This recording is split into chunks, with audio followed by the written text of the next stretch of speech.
Big boss 8 Telugu ఈ weekend episode లోకి Nagarjuna stylish గా ఎంట్రీ ఇచ్చారు. నాగార్జున గన్ తో కనిపించడంతో కంటెస్టెంట్స్ భయపడ్డారు. నిఖిల్, నైనిక, యష్మి ముగ్గురు చీఫ్స్ ను నాగార్జున నిల్చోమని చెప్పారు. మీ క్లాన్స్ పర్ఫార్మెన్స్ మీరే చెప్పాలంటూ టాస్క్లు ఇచ్చారు. రెడ్, గ్రీన్ కలర్స్ ఆధారంగా మార్కులు ఇవ్వాలని అన్నాడు.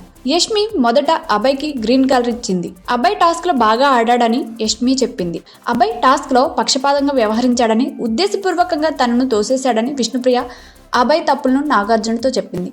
సాక్ష్యంగా వీడియో చూపించాడు నాగార్జున. అందులో విష్ణు ఆరోపణలు అబద్ధమని తేలింది.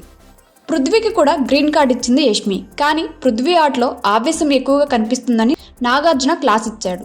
కొన్ని వాడుకోడని పదాలు వాడుతున్నావని, నోరును అదుపులో పెట్టుకోమని అన్నాడు. ఇదే లాస్ట్ వార్నింగ్ అంటూ పృథ్వీతో చెప్పాడు నాగార్జున.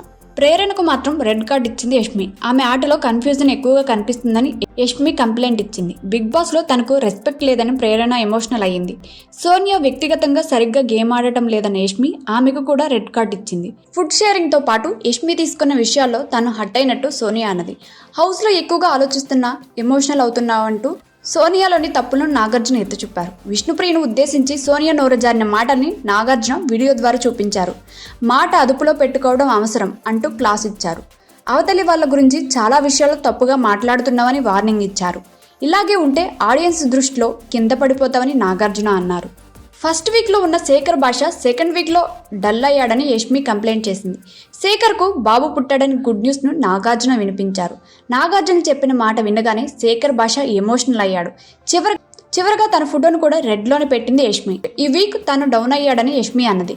మిగిలిన 2 క్లాన్స్లో నబీల్ బెస్ట్ అంటూ యష్మి చెప్పింది. నైనిక తన క్లాన్లోని నబీల్, విష్ణుప్రియ, సీతలకు గ్రీన్ కార్డ్ ఇచ్చింది. ఆదిత్యకు రెడ్ కార్డ్ ఇచ్చింది నైనిక. ఆదిత్య ఇరిటేషన్ వల్ల తాము టాస్క్లో ఓడిపోయినట్లు నైనిక చెప్పింది.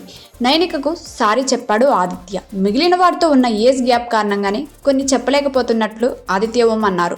సీత టాస్క్లు బాగా ఆడిందని మెచ్చుకున్నారు. మణికంఠకు అదర్ క్లాన్స్లో బెస్ట్ పర్ఫార్మెన్స్గా చెప్పింది నైనిక. ప్రొఫెషనల్ థీఫ్ అంటూ అతడిపై సరదాగా కామెంట్స్ చేసింది. హౌస్లో ఇంకోసారి అలగొద్దని, నవ్వుతూనే ఉండాలని మణికంఠకు సలహా ఇచ్చారు నాగార్జున. మణికంఠ విషయంలో యష్మి చేసిన తప్పును నాగార్జున వీడియో చూపించారు. ఈ వీడియో చూడగానే యష్మి కన్నీళ్లు పెట్టుకుంది.